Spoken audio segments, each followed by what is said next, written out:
Libro de Ruth, capítulo 2. Y vamos a leer todo el capítulo.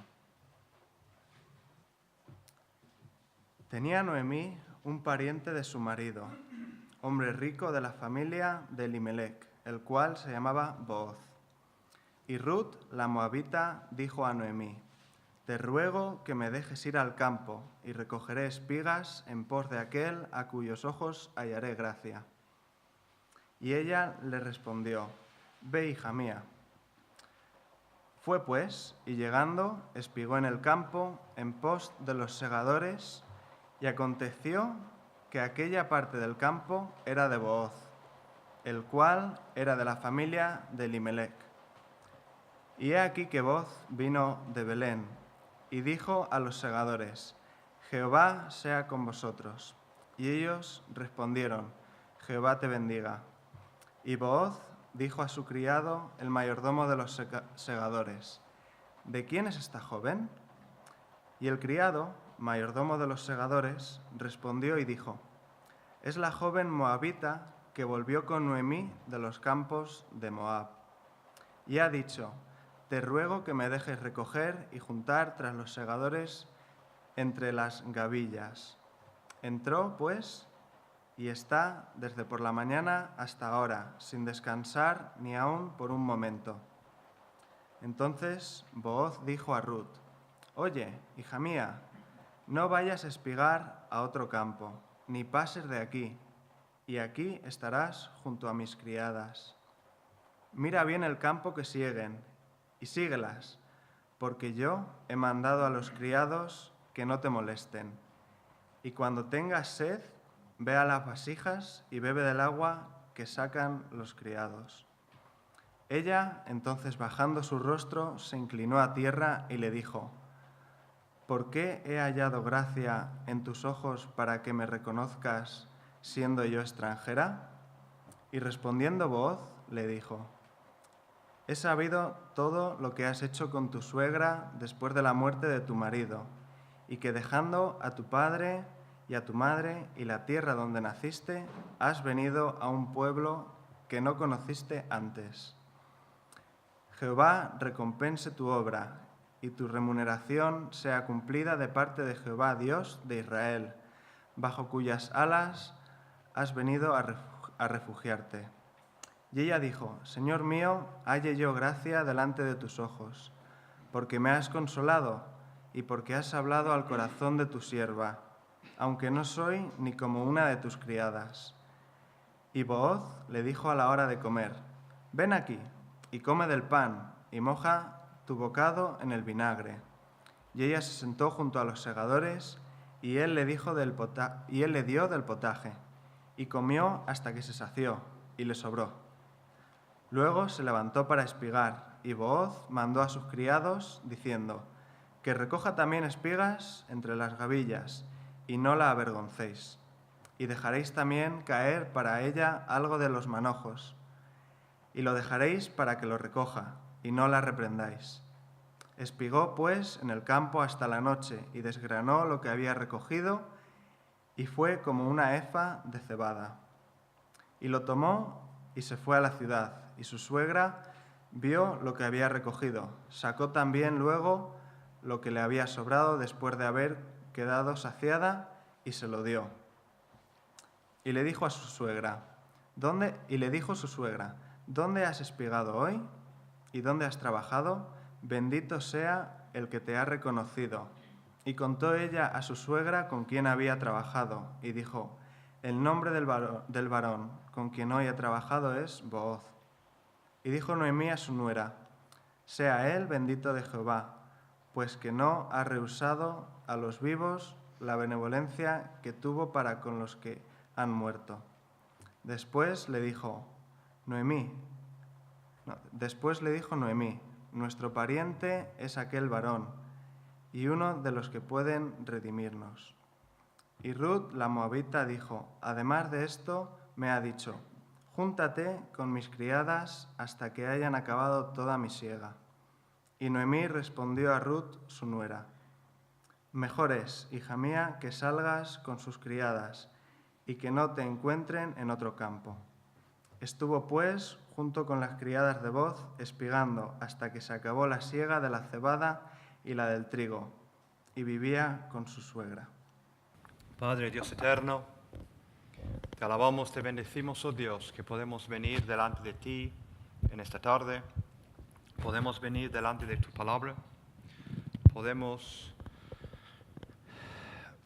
venir a buscar, escuchar tu voz, oh Padre, y pedimos que nos ayudes en esta tarde. Hay un sinfín de cosas que nos rodean, que tenemos en mente, que Satanás va a querer usar para desviarnos la atención.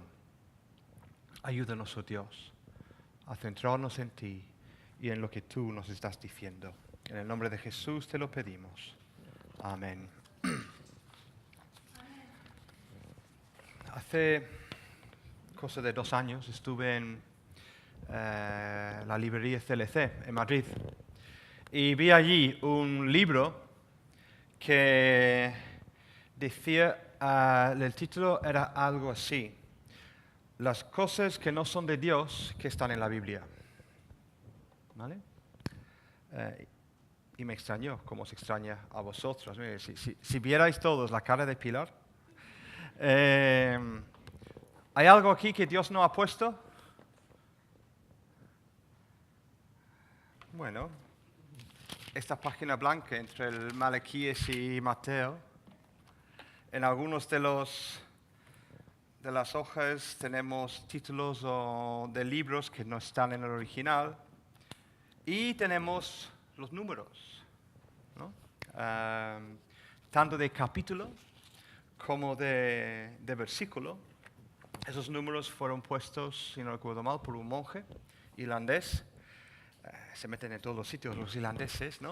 Y era una forma de ayudarnos a encontrar el sitio, porque si simplemente fuéramos por... Mire, está en la página 382 y si vais contando las líneas es que es mucho más fácil así, ¿no? Pero siendo así, hay momentos cuando podemos pensar que quizá el que puso los numeritos y dividió el texto así, quizá no ha tenido su día tan brillante. Y uno de esos casos sería quizá en el cambio entre Ruth capítulo 1 y Ruth capítulo 2. Terminamos la última vez que vimos este libro de Ruth, terminamos hablando como el 22 realmente abre la puerta a algo de luz que venía en la historia, que realmente pasamos todo el sermón casi diciendo de lo malo que era el capítulo 1 y cómo Ruth y su marido y sus hijos habían desobedecido a Dios, etc. Y cómo necesitaban un redentor, ¿no? ¿Os acordáis que comentamos que realmente, aunque pone aquí el nombre de Ruth como título del libro, como si Ruth fuera la protagonista, realmente cuando preguntamos por qué pensamos que el Espíritu Santo ha hecho que este libro aparezca en el Antiguo Testamento, probablemente no quiere hacernos mirar hacia Ruth ni a Noemí, sino a Boaz, incluso realmente a quien representaba Boaz. Esta idea de un redentor que tenía que venir. Entonces, en el primer capítulo vimos la gran necesidad que tuvieron Ruth y Noemí de un redentor de forma real para ellos, pero también recordamos la gran necesidad que tenemos, todo el ser humano, de este redentor que sabemos quién es Cristo Jesús. Donde llegamos al segundo capítulo, que quizás debe de empezar en el 1:22. Y empezamos a ver esta historia de amor, ¿no? Que algunos quizá piensen que es lo más bonito y el porqué de la historia. Empezamos a ver Ruth y aparece este hombre Boaz. Lo que quiero hacer entonces en esta tarde es centrarnos más que otra cosa en este redentor, Boaz, como representante, como un ejemplo, como un tipo de Jesús, verle como un redentor misericordioso.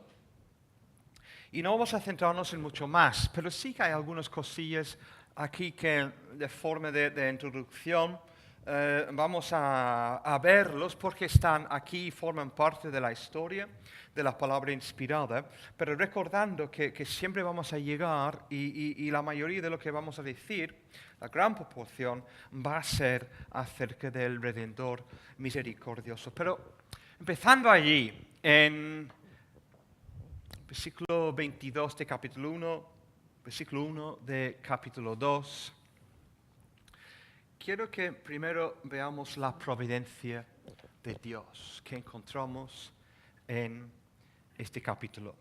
La providencia de Dios. Y lo tenemos casi como una pista allí en el 1.22. Por eso digo que realmente quizás tenemos que empezar el capítulo ahí, porque el autor claramente está preparando el camino para lo que viene después. Dice, así volvió Noemí y Ruth, la moabita, su nuera con ella, volvió de los campos de Moab, llegaron a Belén al comienzo de la siega de la cebada. Y comentamos que es como si tenemos que estar ahí en suspenso y decir, vale, ¿qué ha querido decir con eso? ¿Qué viene después? Hemos estado todos con esas series, ¿no? en la televisión que termina cada episodio, cada capítulo con un ¿y ahora qué? Y tenemos que estar esperando una semana, ¿no? Para saber. Y casi es el final. Algo está pasando, pero ¿qué más? Llegaron al comienzo de la siega de la cebada. Y luego, quizá con información que parece extra, entre paréntesis, leemos el versículo 1 de capítulo 2. Tenía Noemí un pariente de su marido, hombre rico de la familia de Elimelech, el cual se llamaba Boaz. Y decimos, bueno, ¿y qué? Casi. Es que no añade, parece ser, nada. Pero está allí. Claro, nosotros sabemos cómo termina la historia, pero al leerlo, simplemente seguir el texto, decimos, bueno, tenemos un poco más de información. Es como cuando coges un libro, en especial quizás esos libros más modernos, que ya están pensando los autores, parece ser, en convertir el libro en una película, ¿no? Y casi parece un guión, porque los capítulos son mucho más cortos y se van alternando entre diferentes escenas que al principio del libro dice, bueno, me está llevando primero por aquí y luego veo en el segundo capítulo otros personajes, quizá en otro país, quizá incluso en otro tiempo, y no veo la conexión. Y aquí, llegaban en la comienzo de la siega de la cebada. Bueno, aquí tenemos como algo de información. Y luego Noemí tenía como un pariente de su marido. Otra poca información que nos da. Luego vemos en el versículo 3, Ruth sale a espigar, y eso ya se va conectando con la siega de la cebada, ¿no? Y leemos, espigó en el campo en pos de los seguidores. Se entiende que era un campo muy grande que cada uno tenía dividido su trozo con piedras, ¿no? Y leemos a continuación, y aconteció que aquella parte del campo donde ella se encontraba era de Boaz, el cual era de la familia de Elimelech. Anda, qué casualidad. ¿no? Ya se van conectando las escenas. La ciega, Booz y Orah, ahí se encuentra en el campo de Booz. Versículo 4 nos dice que justo en este momento, cuando ella está allí, el terrateniente Booz sale del pueblo, va a su cortijo, va a su campo, su terreno, para ver cómo va la siega. Él no se ensucia las manos recogiendo nada, manda a sus criados y sus criadas. Pero justo ahora, en este momento que esté aquí, que está ahí Ruth, él se presenta. Y leyéndolo diremos, qué serie de casualidades, ¿no? Simplemente aconteció que, resulta que, pasó que. Pero no, es la providencia de Dios, realmente. La palabra, bueno, yo creo que era uno de los Napoleones, Napoleón Bonaparte, creo que dijo que quería que la palabra Dios se quitara del diccionario, ¿no? Yo creo que para los evangélicos la palabra casualidad lo tenemos que quitar de nuestro diccionario y nuestro vocabulario. Tenemos un Dios soberano, un Dios que está obrando, un Dios que está haciendo algo siempre y nunca, jamás hay cosas en esta vida que simplemente pasan porque pasan. Y que Dios está detrás de todo. Es un Dios todopoderoso, no es un Dios que simplemente reacciona a las cosas que surgen. No, Dios está obrando. Y el autor de Ruth, que a lo mejor era Samuel, no lo sabemos, quiere que lo sepamos. Mira lo que Dios está haciendo, nos está diciendo. Llegaron justo en el momento cuando Ruth podía salir a la siega. Había en Belén alguien que tenía tierra que era familiar. Muy importante que fuera familiar, como veremos después.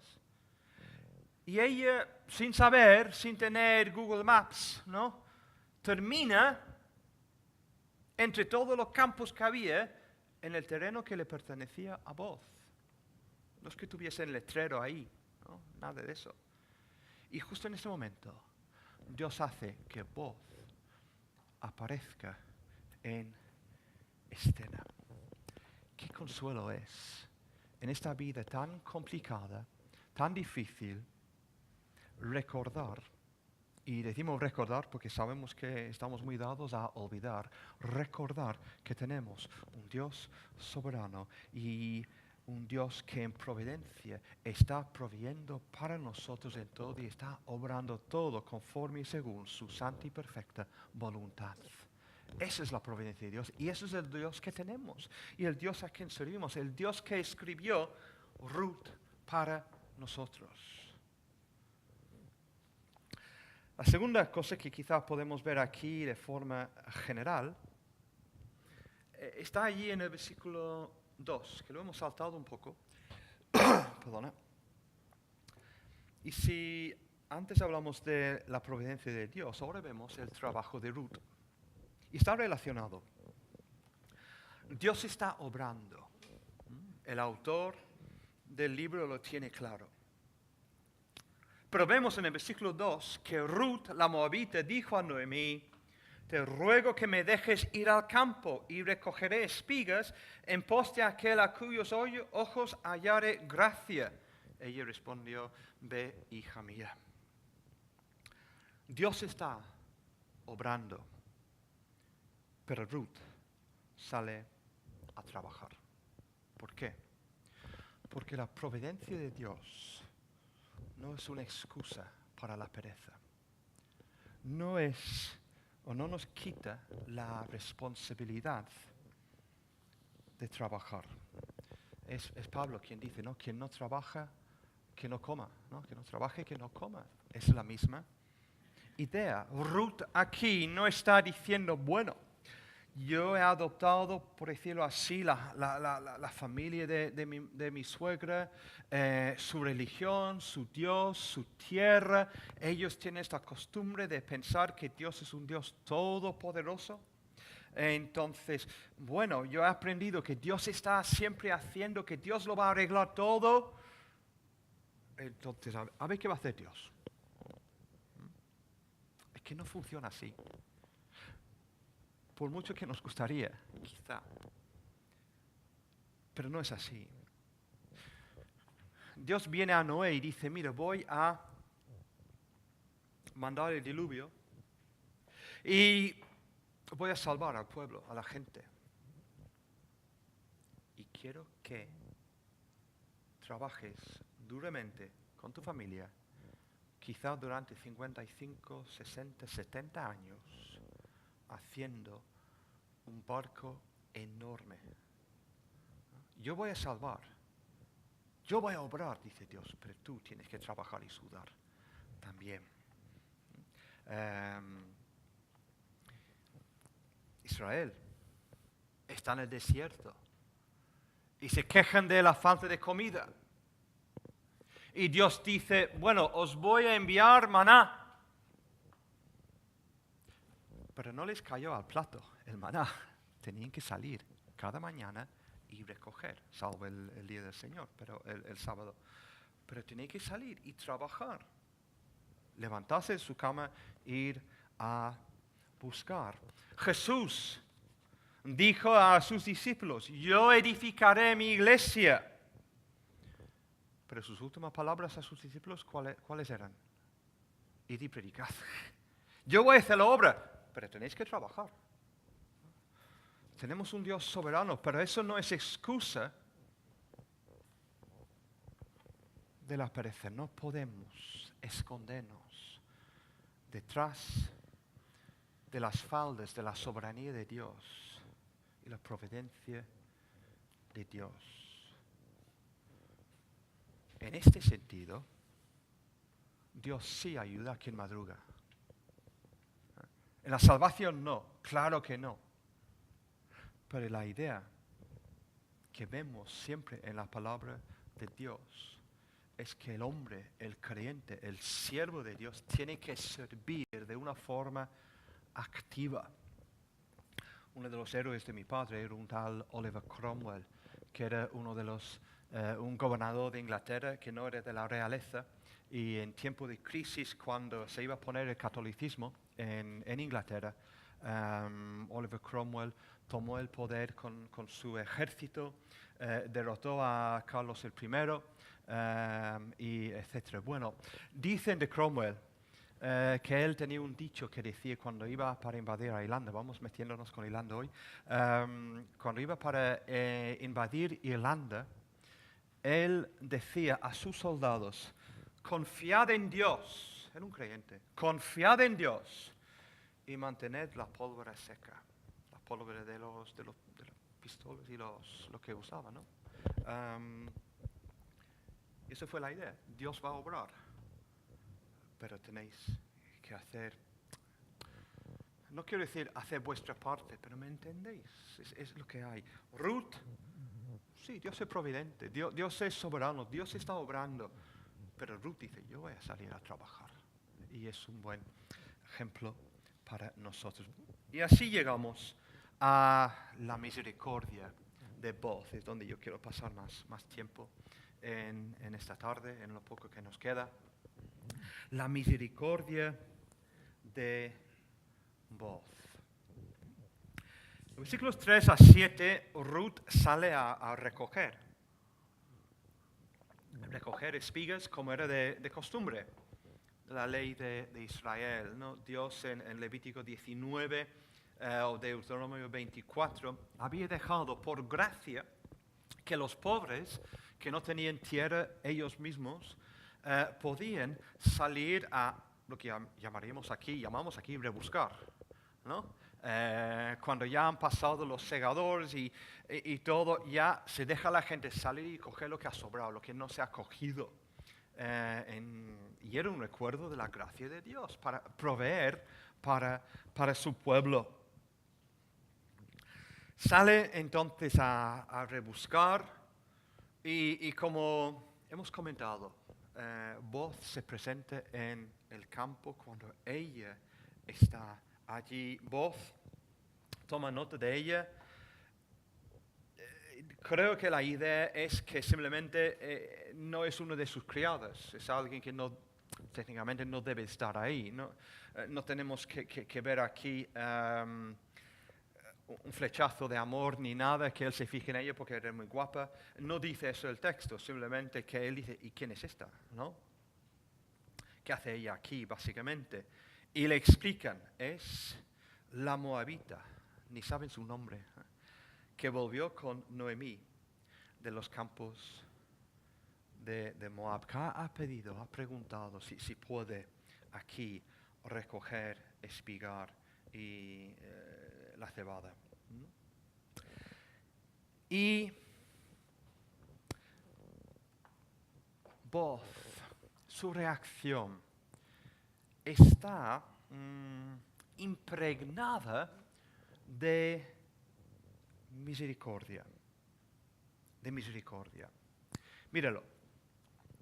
Versículo 8. Hablando con ella, dice, espiga aquí. En mi casa recoge, perdona, en mi campo. Aunque había cierta obligación, no todos los granjeros lo harían. Habría alguno que dice, no, es mi tierra, es mi campo, y vamos a limpiarlo nosotros. ¿No? Ella en misericordia dice, no te vayas, tú aquí te quedas, ¿no? Todo el tiempo. Versículo 9. Mandó a sus criados no molestarla. Busca su protección, ¿no? Es un poco más allá. Vale, está aquí como una criada más, pero mira, que nadie la toque, que nadie le hable mal, respeto para ella, protección. Versículo 9 también. Cuando tengas sed, ve a las vasijas y bebe del agua que sacan los criados. Le da de beber. Algo más. Ella, incluso, versículo 10, dice, ¿y qué he hecho yo? Porque he hallado gracia, misericordia en tus ojos para que me reconozcas siendo yo extranjero. Yo no merezco tal trato. Yo soy extranjera. Aquí no soy de la plantilla tuya, de tus espigadoras. No soy una criada. Me estás tratando muy por encima de lo que merezco. Versículo 13. Señor mío, halle yo gracia delante de tus ojos, porque me has consolado, porque has hablado al corazón de tu sierva, aunque no soy ni como una de tus criadas. Reconoce ella que vos le está tratando con gracia, con misericordia. Gracia es tratarnos mejor de lo que merecemos.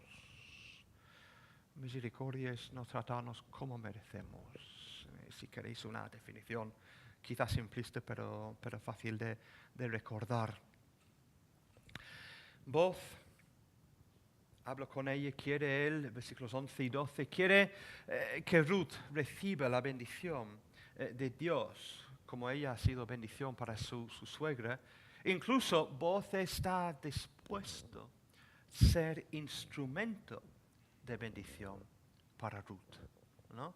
Muchas veces decimos a la gente, y se ha convertido por desgracia para mí, en un saludo, un despedido, una despedida casi vacía. Dios te bendiga. Lo decimos. Voz aquí busca la bendición de Ruth, pero él no solo está dispuesto, sino está formando parte de la bendición para ella. Quiere ser instrumentos en las manos de Dios, usado por Dios para bendecirla. Pero hay más misericordia, hay más gracia aquí. Mire, 14. Voz le dijo a la hora de comer, ven aquí. No tienes que ir con tu bocadillo, ¿no? Ahí al rincón, a estar a solas. Ven aquí con nosotros. Ven aquí con los demás, y la trata como uno de los suyos, como si fuera su criada. Y ella está allí entrando en, digamos, amistad, en comunión, en cercanía con esa gente y con voz. Le da de comer, le da pan. Y no solo le da pan, sino le da mucho pan. Esa es una mujer que no tiene para comer en casa, realmente. Y de repente está sentado en un sitio donde puede sentirse llena. Y no se acuerda de la última vez que sintió esto. Y vos le dice, mira, no te voy a dejar lo que haya sobrado de los demás. Tú come y come y come hasta que no puedas más. Incluso, versículo 14, le sobró. Y le sobró tanto que lo llevaba a casa, lo vemos después, ¿no? Y era bastante, yo creo que pone que eran 20, como si fuera un saco de 22 litros, ¿no? Así, entonces como un saco de la comida del perro, ¿no? Es lo que le sobraba para llevar a casa, ¿no? Tenía que comer, pero le come de bendiciones realmente este hombre. Versículo 15. Luego se levantó para espigar después de comer y voz mandó a sus criados diciendo que recoja también espigas entre las gavillas, no la avergoncéis. La ley de Israel era que cuando ya se habían ido los hombres y las chicas espigando, cuando ya habían terminado, la gente como Ruth podía pasar. Y voz dice que ella no espere, que vaya con vosotros y lo que puede recoger ella es para ella. Misericordia y gracia. Y ahí en versículo 15 también. No la des vergüenza. Versículo 14. ¿Es 14? Perdón, 15. No la avergoncéis. Trátala con dignidad. ¿No? A lo mejor es extranjera, desconocida, no sabemos quién es, no la conocéis. Pero no la avergoncéis, no la reprendáis, ¿no? Versículo 16. Ella, según la ley, podía recoger lo que ellos dejaron. ¿Qué dice voz? A ellos, 16, dejaréis también caer para ella algo de los manojos y lo dejaréis para que lo recoja y no la reprendáis. ¿Lo has visto? ¡Qué misericordia! Ella no tenía ningún derecho a esto. La idea era que lo que se cayó por casualidad, que los segadores ya no vieron, que por equivocación ahí se quedaba y no tenía que volver a repasar. Y vos dices, no, ella, no quiero que tenga ella lo que haya sobrado. Vais dejando para ella, ¿no? Y cuando cogéis algo, pues deja caer, tira al suelo, aposta, adrede, porque quiero que ella tenga. Y no la regañes como si fuera un ladrón, cogiendo lo que no era suya. ¿Veis la misericordia? ¿No? ¿Veis todo lo que este hombre, Boaz, está dando a Ruth en este capítulo? Y nos preguntamos y recordamos, ¿quién le muestra esta gracia? Boaz, sí. ¿Pero quién es Boaz? Según Noemí, en el versículo 20, es pariente aquel varón nuestro, uno de los que puede redimirnos. Realmente la palabra no es tanto un verbo al final allí de redimir, sino es, habla de la persona. Es una palabra difícil de traducir en hebreo, es el goel. y realmente es algo como, es nuestro pariente es aquel varón, y este es uno de nuestros parientes redentores. Es como una palabra compuesta, es muy difícil para nosotros, pero es esa idea, pariente redentor, todo junto.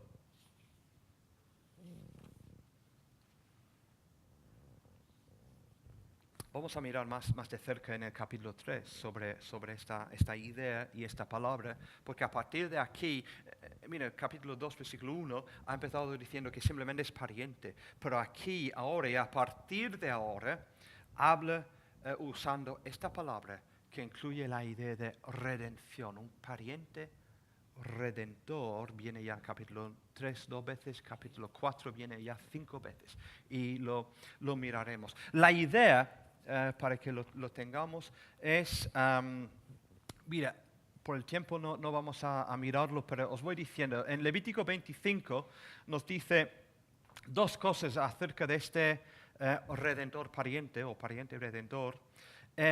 Primero, cuando una persona había caído en pobreza y se había vendido a la esclavitud como esclavo o siervo a otro, pues el pariente redentor podía venir y tenía que venir y comprarle su libertad y devolverle su libertad, ¿no?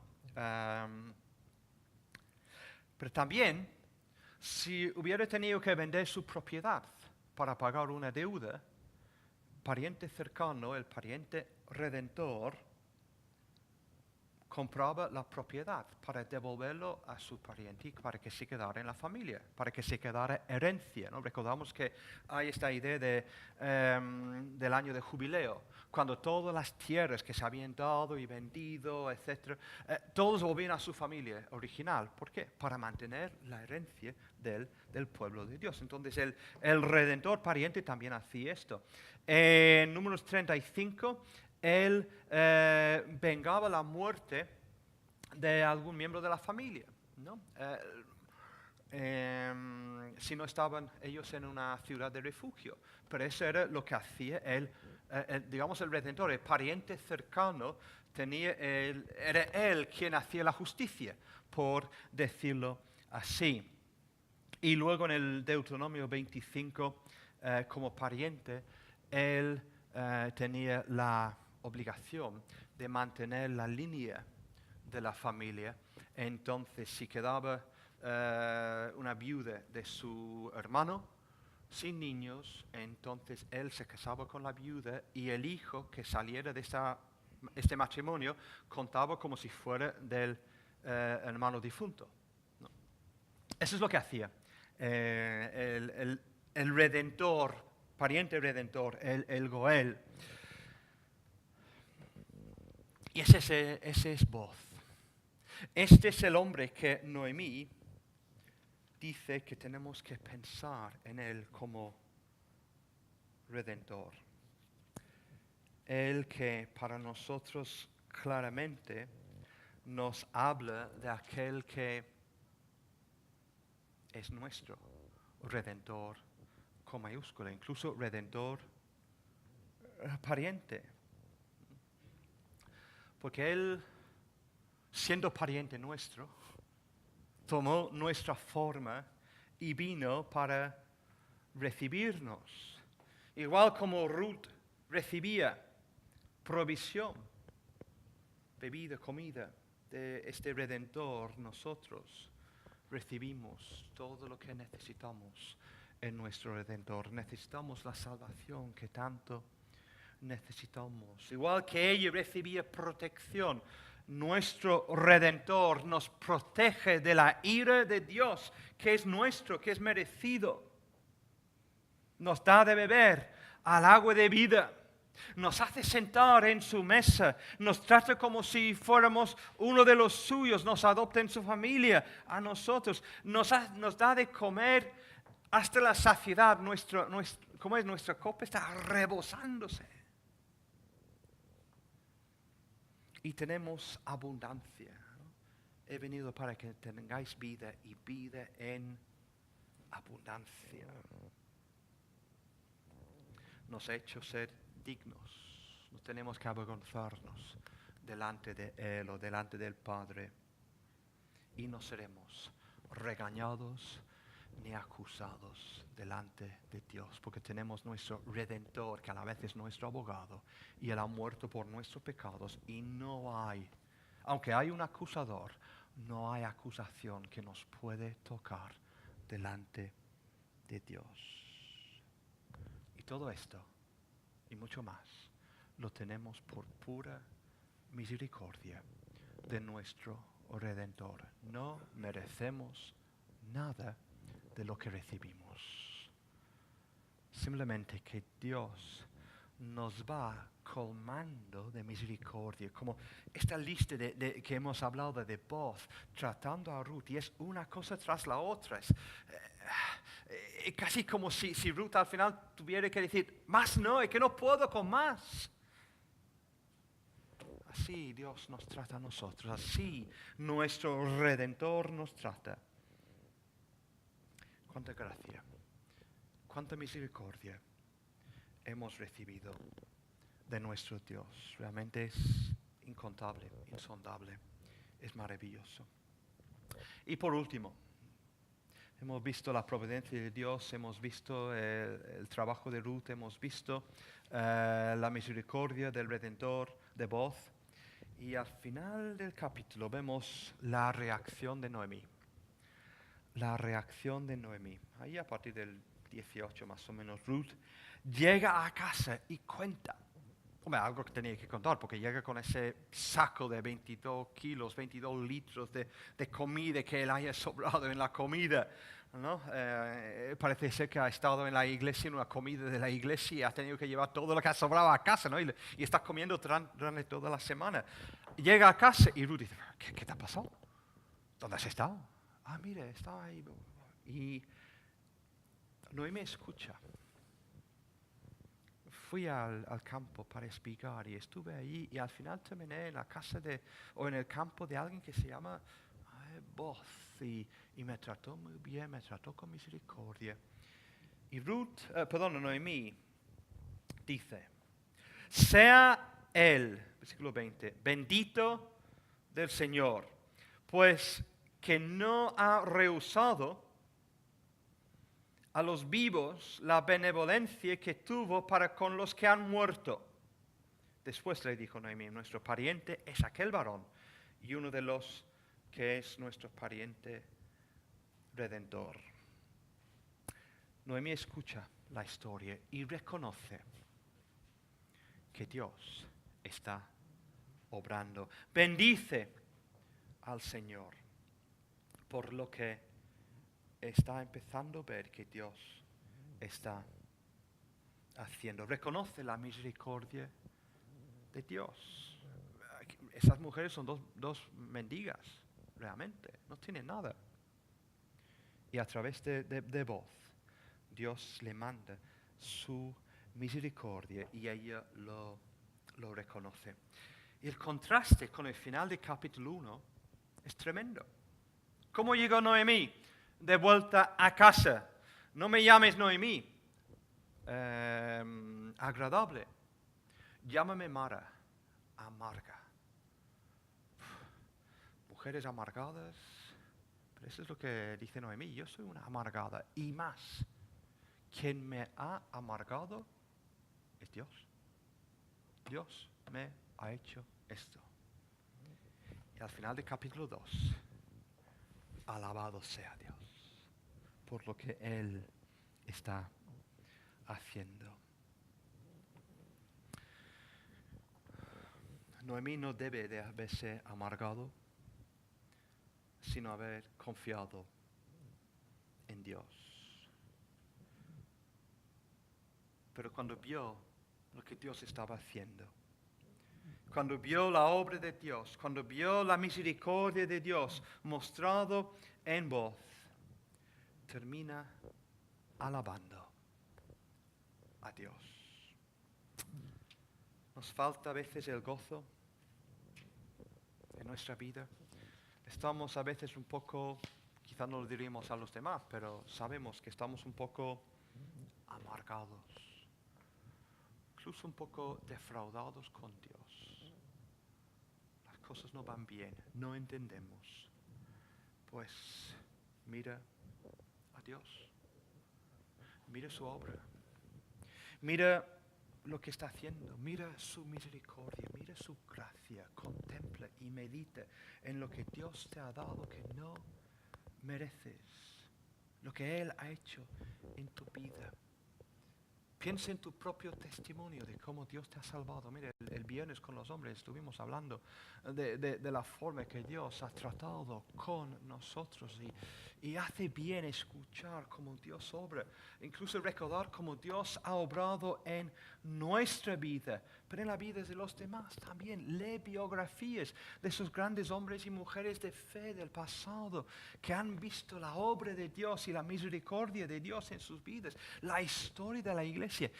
Mire la Reforma, yo sé que estamos casi saturados de la Reforma el año pasado, pero gracias a Dios que hemos podido celebrar 500 años de la Reforma. Lee lo que Dios estaba haciendo en aquel entonces. Ver la gracia de Dios y la misericordia de Dios.